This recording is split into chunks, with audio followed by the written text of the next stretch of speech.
What is going on, everyone? Badger here. Should have like and sub, and let's get into this.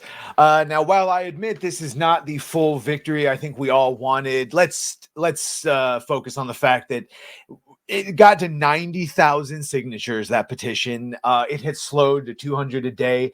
And I think right on the edge of what they was going to call the petition, and clearly on the 26th, no matter what it was going to be called, so it only had a couple more days, this decision was made to release the two new outfits that are very similar to the original ones. But let's not also hide the fact that there are many outfits still censored, and the gore is apparently still censored. So maybe this is just a halfway point. Either way, the reaction to it was exactly what we thought it would be. They are not happy at all, rather, that we got our way even a little bit.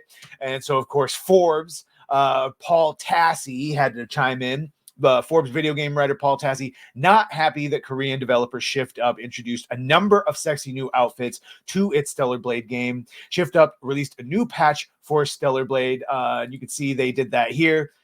Two new outfits from the Kanochi series, which Kanochi is the female version of Shinobi, which Assassin's Creed Shadows keeps messing up. But before we get to those, we woke up to this. Well, I guess we can see them right here. Woke up to this today of Grummz saying, "We did it. You did it. Hashtag Free Stellar Blade celebrates a Shift Up, and at Stellar Blade uncensors outfits." Now, I believe this was actually a little bit of a misspeak, because they have not uncensored the outfits. The original outfits that were censored with the day one patch are still censored. They have added two new outfits, and you can see them down here below. Very nice. Very nice. See it twice. There we go. There's no cloth paneling there in the middle. But that doesn't change the fact that it is still has the censored versions, and many of the other suits remain unchanged, and no word yet as to the gore being returned. The two outfits are called Midsummer Red Hood and Midsummer Alice. The Midsummer Red Hood outfit description reads, "Introducing Tetrostar CNT's Midsummer Collection swimwear, where even the big bad wolf can't bother Red Hood Summer Escape." While Midsummer Alice states, "Introducing Tetrostar CNT's Midsummer Collection swimwear, step into Wonderland's vacation spot and make it your own." While Kern celebrated Tassi, and we knew that no matter how big or small of a victory, it was going to be bemoaned, and the amount would be proportionate to how big the victory is. So far we're C, but immediately, of course, Forbes, Paul Tassi, bemoaned the introduction of the new outfits, writing at Forbes, "The bad part of this is that the culture war folks here have been rewarded for their frankly ridiculous campaign. Been rewarded for their very correctly fought campaign, and hopefully more to come. Lambasting the game, the developers, Sony, we weren't lambasting the game. We were pointing out that Sony, specifically the publisher, had forced the developers to do some censorship." Sony, everyone for the original outfits of the changes as some sort of conspiracy, which did not exist, even though we saw the developers themselves say they had non-disclosure agreements that they couldn't talk about the game without Sony approval.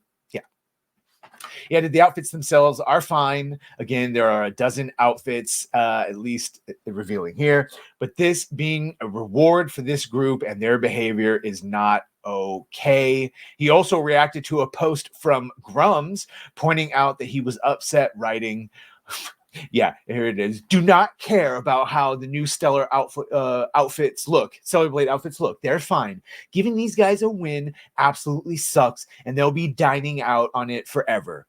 True. I'm not thrilled about it. Yeah, the point is, you spoke with your wallets and your signatures, and you got something. Now, again, like we've said, word is still out on the rest of the outfits and the overall gore censorship, and whether that was a graphical or done. Clearly, Western audiences have no problem with violence, so that's a weird one. As far as Tassi's assertion that the outfits being changed were part of a conspiracy, that's not true. The game's director, Hyung Tae Kim, acknowledged the change in the outfits. And this is where it gets into whether you believe this cope or not. He, of course, says they are aware of the issue. The version we ended up showing was a day one patch version. It's not an answer that will satisfy users in any way. Internal discussions are ongoing. clearly they did on Go, and they decided to add these outfits because everyone clearly wanted these outfits and not the day one patch version. But like we said, at least as of now, some of these outfits are still censored and the gore is still censored. So I don't know. Still, speak with your wallets, your hearts. We'll have to see how the game looks when and if it comes to PC in a year.